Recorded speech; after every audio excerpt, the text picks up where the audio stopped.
Hello everyone, कैसे हैं आप लोग। मैं रितु एक बार फिर से आप लोगों के सामने एक नई वीडियो के साथ।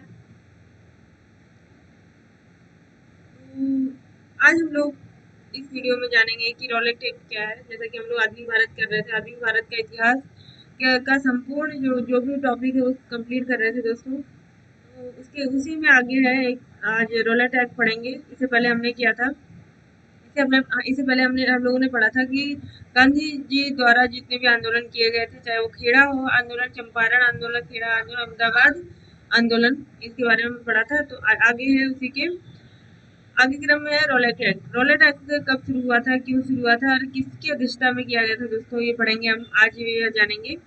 चलिए वीडियो को बिना किसी देरी के स्टार्ट करते हैं और पढ़ते हैं रॉलेट एक्ट के बारे में, जानते हैं कि रॉलेट एक्ट क्या था। ठीक है, तो रॉलेट एक्ट था जो दोस्तों, वह इस एक्ट को अंग्रेज यह एक्ट जो था वह काला कानून कानून के नाम से भी जाना जाता है। इंडिया में, भारत में रॉलेट एक्ट को काला कानून के नाम से भी जाना जाता है, क्योंकि यह जो एक्ट था यह बिना किसी अपील, बिना किसी दलील, इसको हम लोग क्या कहेंगे, बिना किसी अपील, बिना अपील,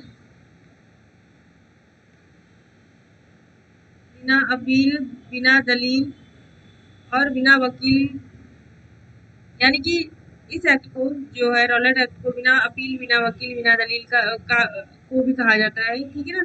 और जो यह जो एक्ट है वह 19 मार्च 1919 को भारत की ब्रिटिश सरकार द्वारा, जो भारत में ब्रिटिश सरकार थी उसके द्वारा, भारत में जो उभर रहे राष्ट्रीय आंदोलन था, राष्ट्रीय आंदोलन जो उभर रहा था उसको कुचलने के लिए यह जो रॉलेट एक्ट बनाया गया था। और इसमें क्या होता था कि जो पुलिस थी वह कहीं भी अगर केवल उसको शक हुआ तो वह गिरफ्तार कर लेगी उन लोगों को। ठीक है, इसलिए कानून यह बनाया गया था। सिडनी जो रॉलेट थे इनकी अध्यक्षता में एक इनकी सिफारिशों के आधार पर यह बनाया गया था। सिडनी रॉलेट था। तो क्वेश्चन आएगा कि रॉलेट एक्ट किसने बनाया था, तो सिडनी रॉलेट की अध्यक्षता में यह बनाया गया था। ठीक है, अध्यक्षता में यह बनाया गया था दोस्तों। तो ये आप लोग ध्यान रखेंगे। 19 मार्च 1919 को यह क्या है, ब्रिटिश सरकार द्वारा भारत में उभर रहे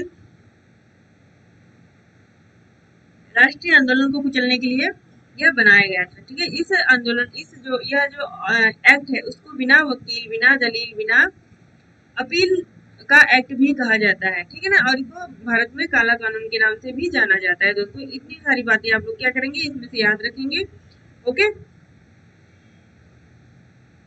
इस एक्ट को रॉलेट एक्ट का सरकारी नाम था अराजक क्रांतिकारी अपराध अधिनियम। इसका क्या हिंदी नाम पढ़ लीजिए दोस्तों, ये नोट डाउन कर लीजिए। देखिए, अराजक और क्रांतिकारी अपराध अधिनियम 1919। इसके तहत इस कानून को की मुख्य बातें हम लोग जान लेते हैं। जब क्या हुआ था, विश्व युद्ध जब हुआ था, फर्स्ट वर्ल्ड वार, तब इंग्लैंड की विजय हुई थी और इसी समय ब्रिटिश सरकार ने रॉलेट एक्ट की घोषणा कर दी थी। क्योंकि उस टाइम जो था भारत में जो है बहुत सारे क्या हो रहे थे, राष्ट्रीय आंदोलन हो रहे थे, क्योंकि भारतीयों की बात मानी नहीं गई थी, क्योंकि भारतीयों ने ब्रिटिशर्स का साथ दिया था और उसमें प्रथम विश्व युद्ध में साथ दिया था। लेकिन जो अंग्रेज थे उन्होंने क्या किया था, साथ तो अपना ले लिया था, उनका भारतीयों को साथ ले लिया था, यूज कर लिया था, लेकिन इनको क्या है, इनके उनके मन मुताबिक जो स्वतंत्रता देनी थी वो नहीं दी थी। इसी वजह से जगह जगह पे राष्ट्रीय आंदोलन हो रहे थे, जगह जगह पे आंदोलन और जगह जगह सभाएं हो रही थी। तो इसी के उद्देश्य से यह रॉलेट एक्ट बनाया गया था दोस्तों। इसकी मुख्य बातें जो थी उसको पढ़ लेते हैं। ब्रिटिश सरकार को यह अधिकार प्राप्त हो गया था कि वह किसी भी भारतीय पर अदालत में बिना मुकदमा चलाए उसे जेल में बंद कर सके, है ना। इस कानून के तहत अपराधी को उसके खिलाफ मुकदमा दर्ज करने वाले का नाम जानने का अधिकार भी समाप्त कर दिया गया था। इसीलिए इसको काला कानून भी कहा जाता है दोस्तों। ठीक है ना। ये ब्रिटिश जो सरकार है उसको क्या है, उसको यह अधिकार दे दिया गया था कि बिना अदालत में मुकदमा चलाए इसको जेल में बंद कर दिया जाए। ठीक है ना। दूसरा क्या था, राजद्रोह। दूसरी मुख्य बात थी राजद्रोह के मुकदमे की सुनवाई के लिए एक अलग न्यायालय स्थापित किया गया था और मुकदमे के फैसले के बाद किसी न्यायालय में अपील करने का अधिकार भी नहीं था।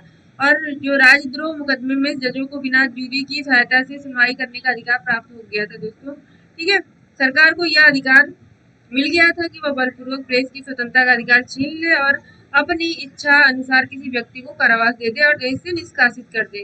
वास्तव में जो क्रांतिकारी गतिविधियां को कुचलने के नाम पर ब्रिटिश सरकार को भारतीयों की व्यक्तिगत स्वतंत्रता को समाप्त कर देना चाहती थी और इस कानून द्वारा वह चाहती थी कि भारतीय किसी भी राजनीतिक आंदोलन में भाग न ले, है ना।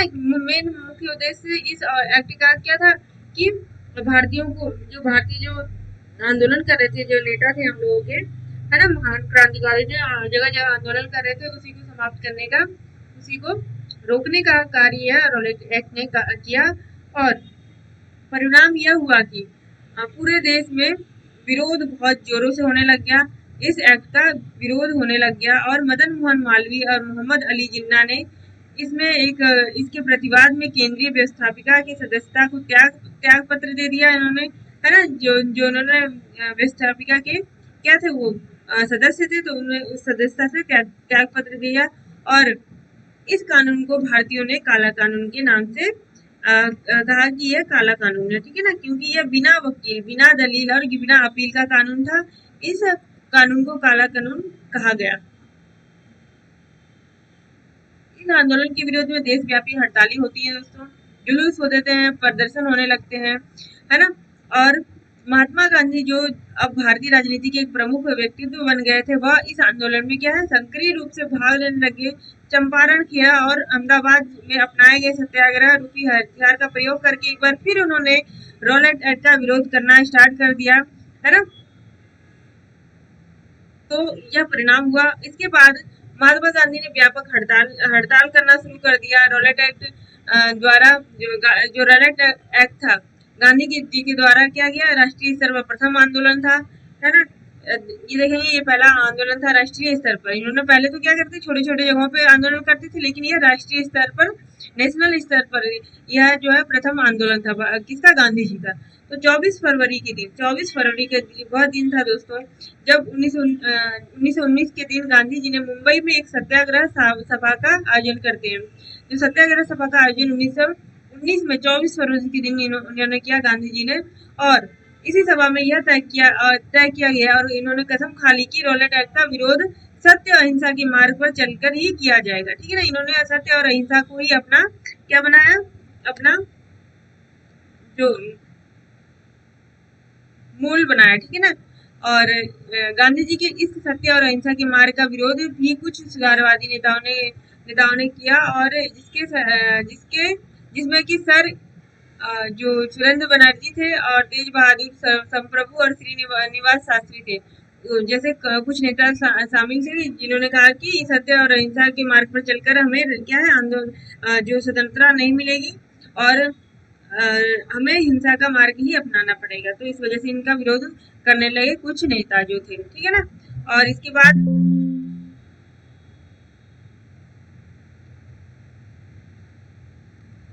फिर क्या होता है दोस्तों कि 13 अप्रैल को सैफुद्दीन किल्चू और सत्यपाल की गिरफ्तारी होती है ना।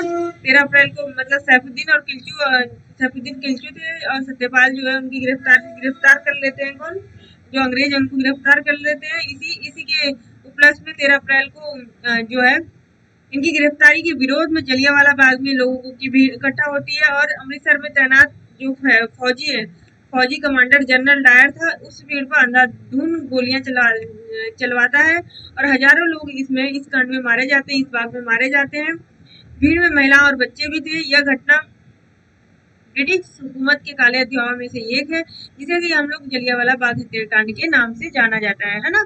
तो रॉलेट एक्ट का क्या परिणाम हुआ दोस्तों, जो देश में थी विभिन्न जगहों पर देश में राष्ट्रीय स्तर पर क्या है, हड़तालें, आंदोलन होने लग गए और इन्हें आंदोलनों को रोकने के लिए क्या किया था, ये रॉलेट एक्ट बनाया गया था। और केवल संदेह की दृष्टि पे ही लोगों को क्या है, पकड़ा जाने लग गया था, उन्हें जेल भेज दिया जाता था, ठीक है।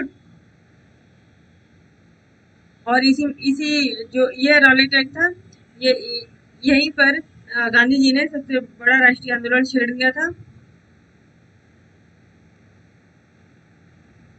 और रॉलेट एक्ट के बारे में थोड़ा सा और जान लेते हैं। जो रॉलेट एक्ट है, 26 जनवरी 1919 को रॉलेट एक्ट की स्थापना होती है दोस्तों।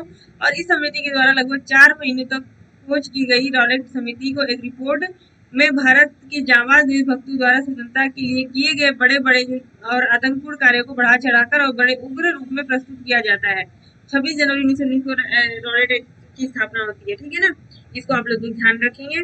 और नौकरशाह के दमन चक्र मध्य देश राज युद्धकाल में धन एकत्र करने और सिपाहियों की भर्ती में सरकार द्वारा कठोरता बढ़ती जाती है और अंग्रेजी शासन के खिलाफ भारतीय जनता ने तीव्र असंतोष पनप रहा था।